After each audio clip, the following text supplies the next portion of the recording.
many games will the Tennessee Titans win? I think just enough to save Brian Callahan's job. I'm going game by game to give you my record prediction on today's edition of Locked On Titans.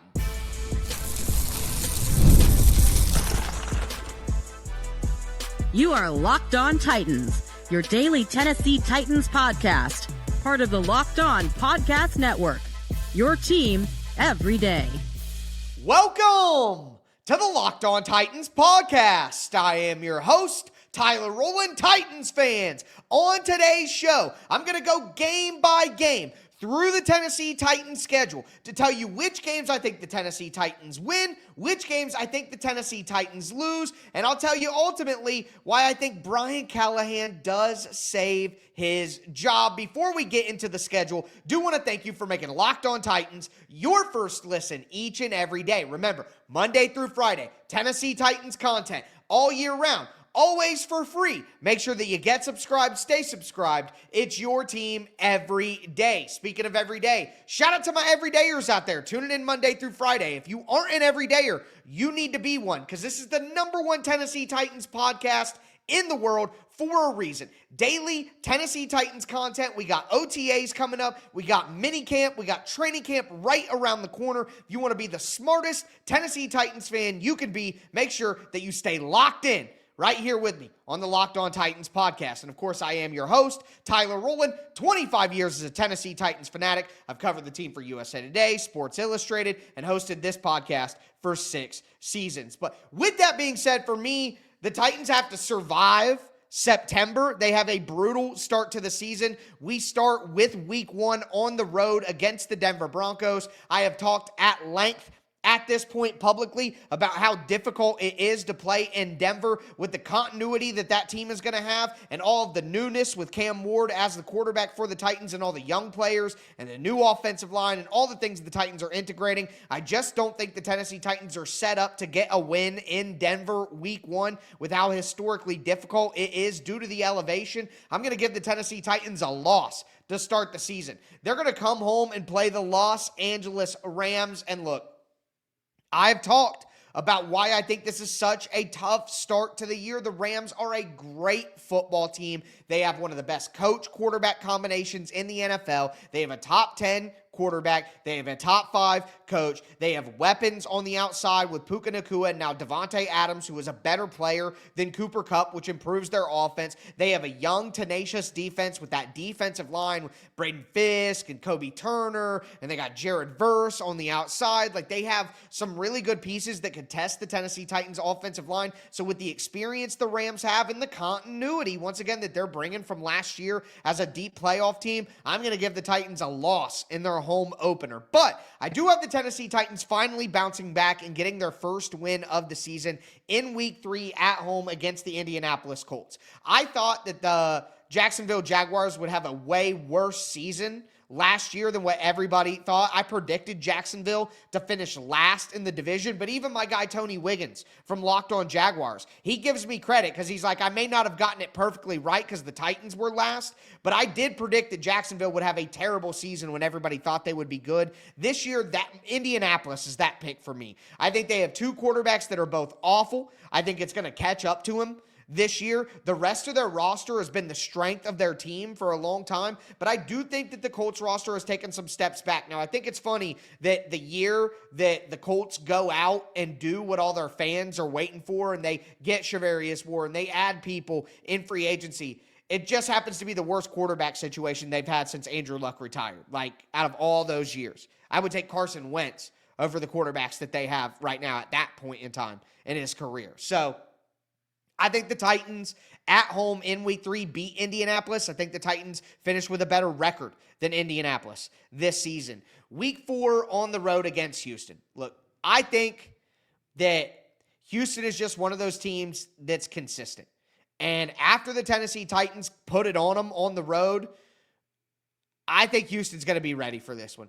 I just think they're going to be super fired up. They're going to be looking at tape from last year's loss. I think the Titans lose this game against the Houston Texans on the road in week 4. So through the first 4 games of the season, that's just absolutely brutal September stretch, the Tennessee Titans don't really survive. I mean, not going 0-4 I guess, is surviving this first month of the season. So going 1-3 for the Titans in the first 4 weeks, I don't really think it's that terrible of an outcome. I know a lot of you guys watching and people in the comments and online and everyone who I interact with, they're going to be upset with this and say that this is not surviving September. But quite frankly, I think that it is.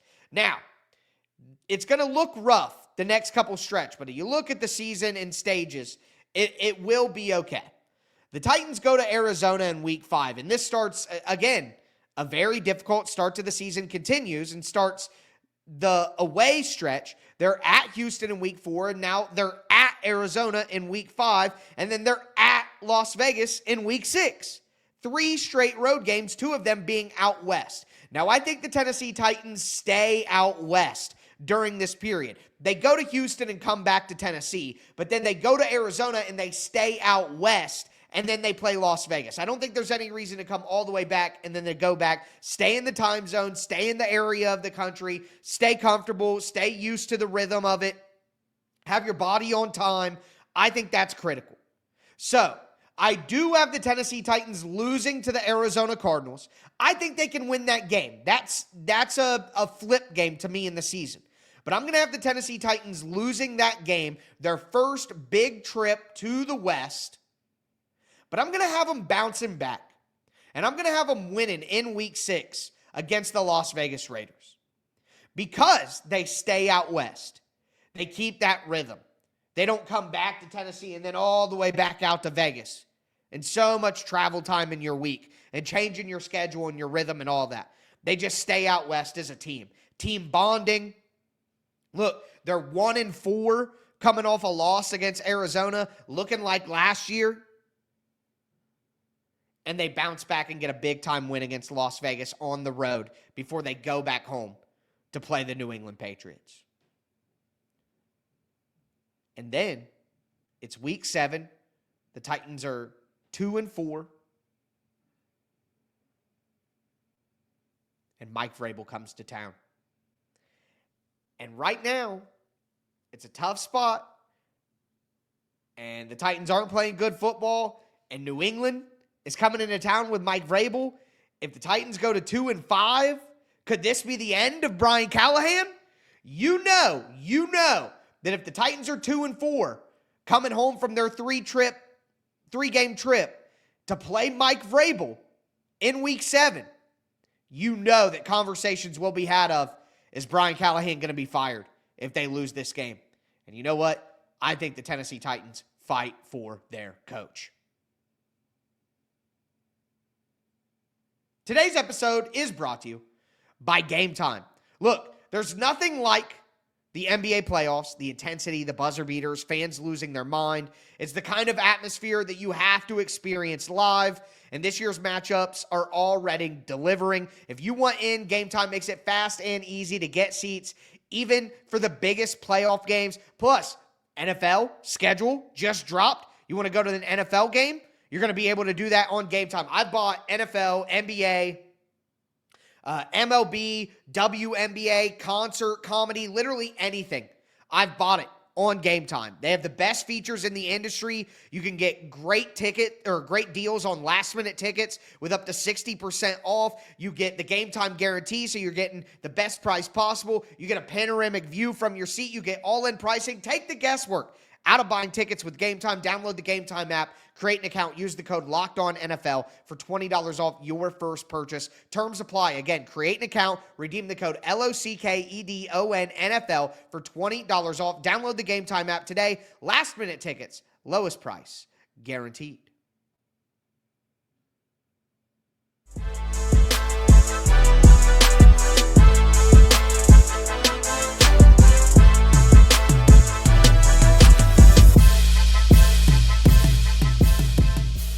Titans fans, let's continue today's edition of the Locked On Titans podcast. Let me know your predictions. Hit me up on Twitter at TicTacTitans. Hit me up on YouTube in the comments. You can hit me up on Facebook at Locked On Titans, Instagram at Locked On Titans. Heck, I even got at TikTok Titans. So you can check me out on TikTok over there. But with that being said, we've gone through 6 weeks of the season here. The Titans are 2-4, a very difficult start to the season, but they get a win against Indianapolis at home. They get a win against the Raiders right before they come back from that 3-game road trip, and they head to a game against the New England Patriots with Mike Vrabel returning. And I don't got to explain to you how important this game is.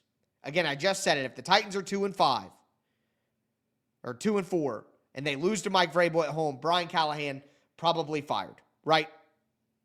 But the Titans fight for their coach, and they find a way to win a game. They beat the Patriots before. They can do it again with a better team. The Titans win this game against New England. It's a crowning moment for Brian Callahan. The Titans are 3-4 at this stage, but it feels like they are undefeated. That's how it's going to feel, all right? The Titans go from 2-4 to 3-4 with a win at home against Mike Vrabel. You win on the road in your last roadie game against the Raiders. You come home, you beat Mike Vrabel at home to back that up. Back-to-back wins. Monster for the Tennessee Titans. Vibes for the season. We're 3-4. Like, we're in here. We're ready. We can get to 500. We can make moves. We can be a contender. We can win the division. Everything is in order. But I do think the Titans do come back to earth. The team is just not ready to take that next step, in my opinion. So the next week after that, they go to Indianapolis, and Indianapolis gets some revenge. The Titans are riding high. They beat the Raiders on the road. They beat New England in a close one at home. People are starting to say, man, Cam Ward looks good. The Titans, they could be frisky. Blah, blah, blah. It's starting to get, this happens every year. We get just a little excited about what the team can be. And then it comes kind of back down. I have them losing at Indianapolis in week 8, and I have them coming home and losing to the Los Angeles Chargers. The Chargers are a tough, physical team. I think there's a good chance the Chargers win their division this year. That is a prediction that I'm going to be making. I'm deciding right now about it, but I feel pretty strongly. I just think the Chargers are a tough team for the Titans to deal with. They're going to have a lot of answers. And their mentality and the way that they play, I think it just makes it difficult on the Titans. So I'm going to have the Titans losing to Indianapolis in week 8, losing to the Chargers in week 9, going into their bye. Week 10, they're 3-6. Disappointment. People are feeling very disappointed. And then they come out of the bye. They play Houston at home. And I'll have them losing that game. I just think for the Titans to be serious, they would have to beat Houston at least once. And I don't think they're going to beat Houston once. For them to be serious and really have a chance to make the playoffs, I think they have to beat Houston at least once, but I just don't see it. Houston is just consistent. And again, I mentioned it. After they lost to the Titans last year in that embarrassing game, I just think they're gonna be locked in for these ones. I do. So I have the Titans losing to Houston twice. Week 11, they dropped to 3-7, and now you're like, dang, this isn't going to be a playoff team, is it? But they have a home game against Seattle the next week, okay? And I think they win it. I think they win the game against Seattle week 12. So now you get to 4-7. You got some winnable games ahead. That's where the Titans are at right now. It's been a tough stretch.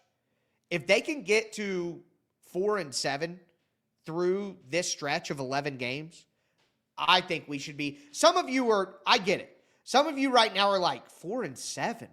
We're going to be hype about 4-7. They won 3 games last year. So if you're telling me by week 12 that they already have as many wins, more wins than they had last year, I think that's a mightily improved team.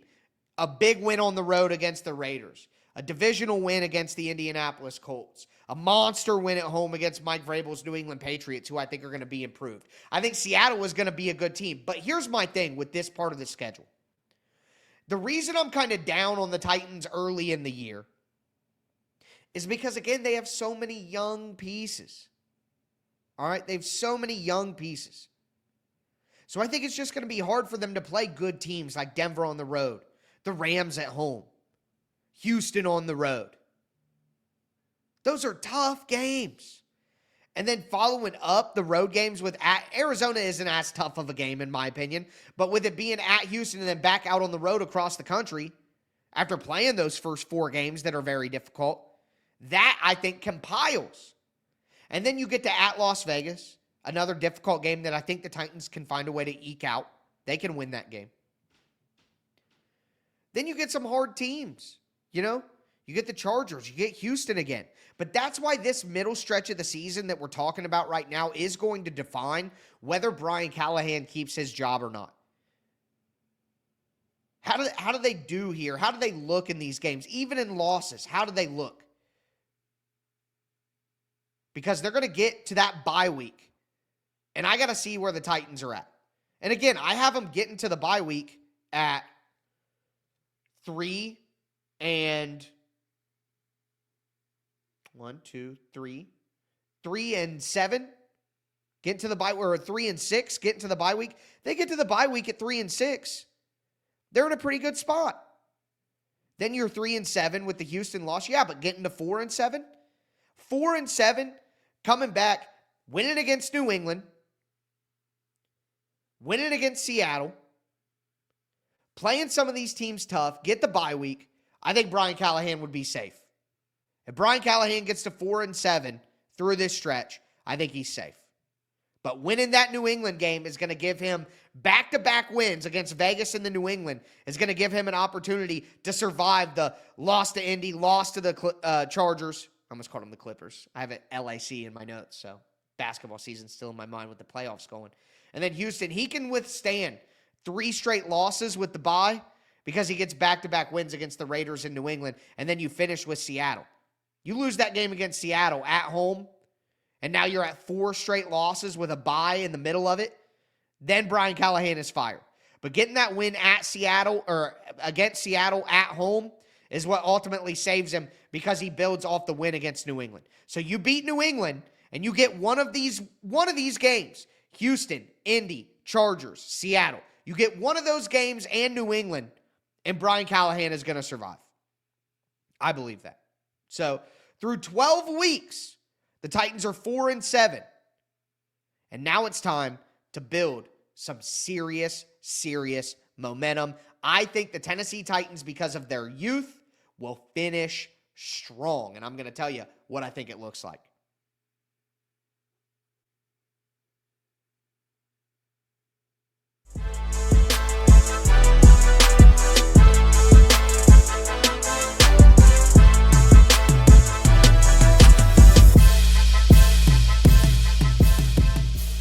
Titans fans. So the Tennessee Titans have gotten through 12 weeks of the season.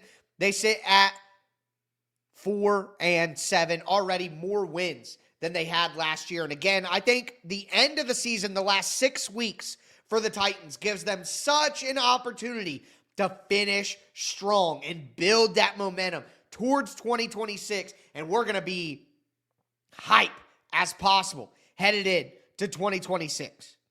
I think that's what happens at the end of the year. So again, lost to Denver in week 1, lost to the Rams in week 2, win against the Colts in week 3, lost to Houston in week 4, lost to Arizona in week 5, win against the Raiders in week 6. 2 and 4. Win against New England, 3 and 4. Loss, Colts, Chargers, Houston out of the bye. 3 and 7. Win against Seattle, 4 and 7. And then the Titans play Jacksonville at home. Titans are going to win that game.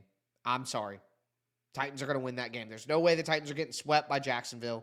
I refuse to accept that that's going to happen this year. The Titans win the game at home against Jacksonville, and now we got another win streak going.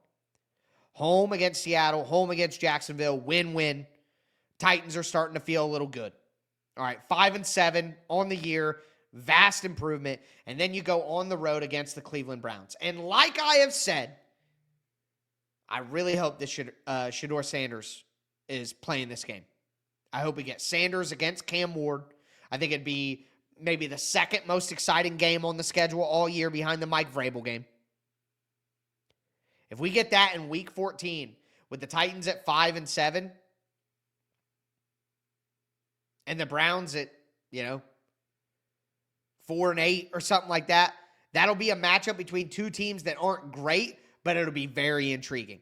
And I'm just hoping for interesting games that'll be fun to watch, The Titans aren't winning anything of substance this year, most likely. They're not going to win the Super Bowl. Probably not even going to make the playoffs. So I just want interesting games and good matchups. I want to see Sanders starting this game against Cam Ward. That's what I want. And I think the Titans win that game. I think the Titans are going to be better than Browns this year. Absolutely. The Browns roster has eroded. Whereas it was a good roster that could be led by Joe Flacco to 11-5, the roster has fallen off. And now they have Joe Flacco older and Dylan Gabriel and Kenny Pickett. They got to play Sanders. So I think Sanders are playing. We get Sanders against Cam Ward. So exciting. So much fun. I would absolutely love that. And I think no matter who is starting at quarterback in that game, I think the Titans win. So if you're keeping track at home, folks, that's a 3-game win streak for the Tennessee Titans. And again, this is where Brian Callahan really saves his job, this middle chunk of the season coming out of that bye. Seattle, Jacksonville, at Cleveland. Titans win. They are heated up. Cam Ward, I think one of those wide receivers by this moment in time takes a step forward. I think the Titans rookies that they're waiting on, like a Femi Oladejo, we should start to see real signs from Femi at this point in time in the season, improving the Titans pass rush. I think you get Kevin Winston full go at about this time. Those two rookies start to really hit their stride at the end of the year. It improves the Titans. The offensive line is gelled. Cam Ward is comfortable. Brian Callahan knows what to do, and they start ripping them off. But then they're met with a buzzsaw that makes it very difficult. They go on the road against the San Francisco 49ers in Week 15, and then they come back home and they have to play the Kansas City Chiefs, Week 16. I think the Titans lose both those games, but I think the Titans look good in them. I think the Titans are competitive. I think the Titans give San Francisco all they got, and the Titans lose late. And I think the Titans lose by a touchdown against Kansas City, and they make it close. I think, again, this back end of the season, there are some losses, but I think the Tennessee Titans really show signs at the end of the year of everything coming together. They get the 3 straight wins. They play really tough, really good against 2 really good playoff teams this year. Then they come home Week 17 against the Saints, and they beat the Saints. So 4 out of 6 weeks, they get wins. And their 2 losses are scrappy losses against 2 of the better teams in the league. I think that would be an awesome finish to the year. Now, final week of the year, the Titans are at Jacksonville. And I think ultimately they lose that game. Jacksonville will probably have a playoff spot riding on it. And the Titans beat Jacksonville at home. And I just play in the odds. The Titans probably lose that game. Go 2-4 in the division. And for the quick math, that would make the Titans 7-10 on the year. And I think if the Titans go 7-10, Brian Callahan's going to keep his job. 7-10 keeps Brian Callahan his job.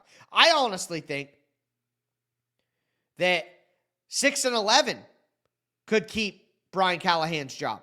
It just depends on where those 6 wins are. If they lose to Seattle or something like, if the Titans have a big lose, if they don't beat New England and they go 2-5 in the first 7 weeks, and then they lose the next 2 games, if the Titans are 2-7 going into the Week 10 bye, Brian Callahan is cooked. Brian Callahan is done. 2-7 at the Week 10 bye, Brian Callahan is fired. So the Titans got to find a way to be 3-6, which is what I have them going. And then Callahan has a great finish to the season. Everything connects. They start to build momentum. And then we go into 2026 with a chance to be a playoff team. So I'm going to go 7-10 for the Titans right now. That's my initial prediction. I have the ability to change my mind. We're going to go through OTAs. We're going to go through minicamp. We're going to go through training camp, preseason. Injuries happen. Titans, other teams too. Maybe there are teams that the Titans play where I feel like, oh, I actually think the Titans will win that game now. So I'm going to do another record prediction. I'll probably do one in the middle of the summer before training camp, and then I'll probably do one right before the season starts, like the day before the season starts, something like that. And I'll update my predictions there. But right now, I see 7-10. I think 6-11 is probably more probable. I think right now, if I had, gun to my head, had to be right, I would say 6-11. But with what I see right now going through the schedule, I'm going to go with 7-10. I'm going to go with 7-10 for the Titans. And again, I think that saves Brian Callahan's job. I think you may hear 7-10 right now and be like, that would be terrible. That's another bad season. But I think if we get to the first week of January next year and the Titans finish the season 7-10 with 4 wins in the last 7 weeks of the season, we're going to be very excited going into the offseason where the Titans have a complement of draft picks. The Titans have cap space again. The Titans have a ton of opportunities to make trades, to make signings, to make picks, to do whatever they need to do. And if Cam Ward looks good while doing it, which he would have to finish the season that strong, that would be a great outcome for the season. 7-10 would be a phenomenal, a 5-star, well, I'll say 4-star. 7-10 would be a 4-star outcome. A 5-star outcome to me for the Titans would be 9-8, 10-7 wild card team. That is a 5-star season for the Tennessee Titans. But I think 7-10 is a 4-star season, and I would be very excited, and I think you guys would be too after watching it play out. But let me know your record predictions again on social media, down below in the comments on YouTube. Excited to hear what you guys have to say. But that is going to do it for me today, folks. As always, I am your host, Tyler Rowland, and this was Locked On Titans.